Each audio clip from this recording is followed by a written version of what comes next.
Welcome back to Association Newsmakers. Today we'll be speaking with Carla Balakgie, President and CEO of the National Automatic Merchandising Association, talking about refreshing the image of your industry.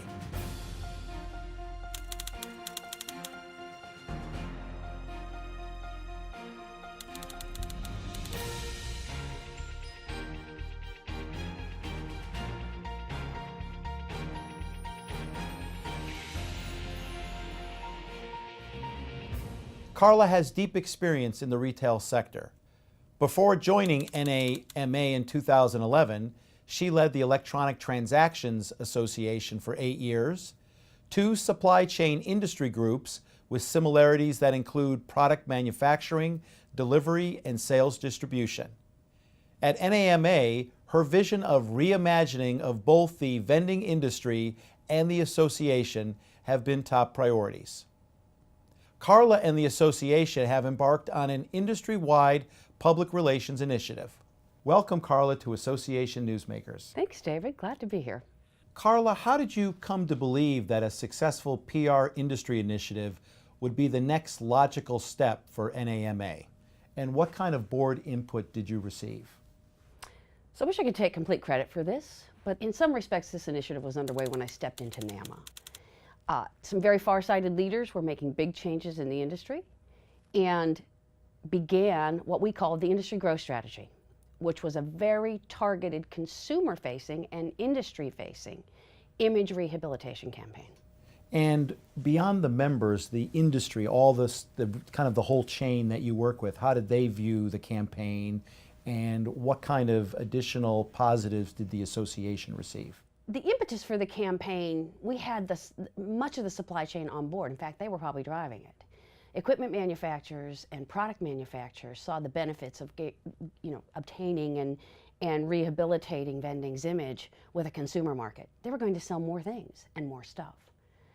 Our operators perhaps had to understand the mindset of better selling to consumer demand and providing the technology they wanted and needed.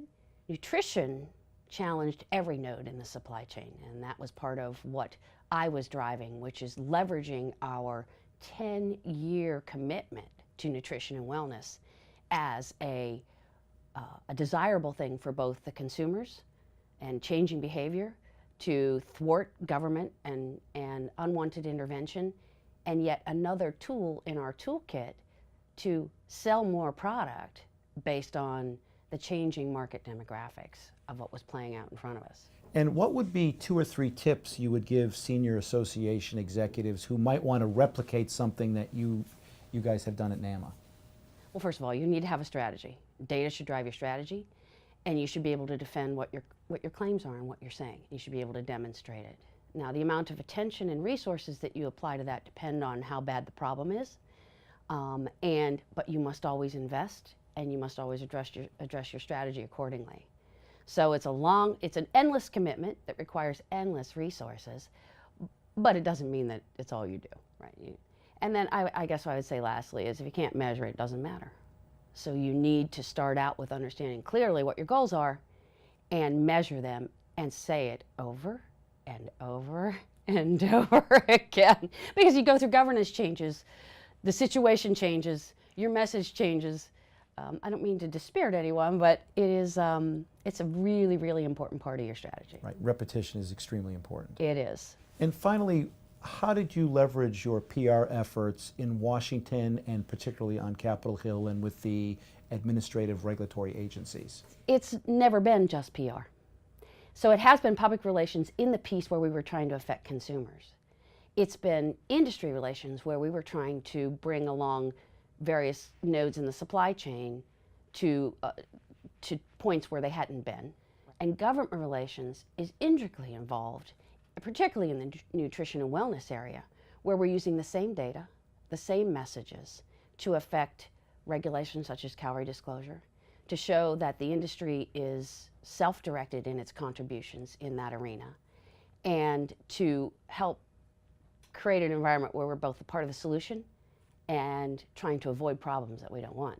So it's been very much, if we're going to call it a 3, maybe even 4-pronged strategy. And they're so interrelated, I can't separate them. Thank you, Carla, for being with us today. And please join us again for the next edition of Association Newsmakers.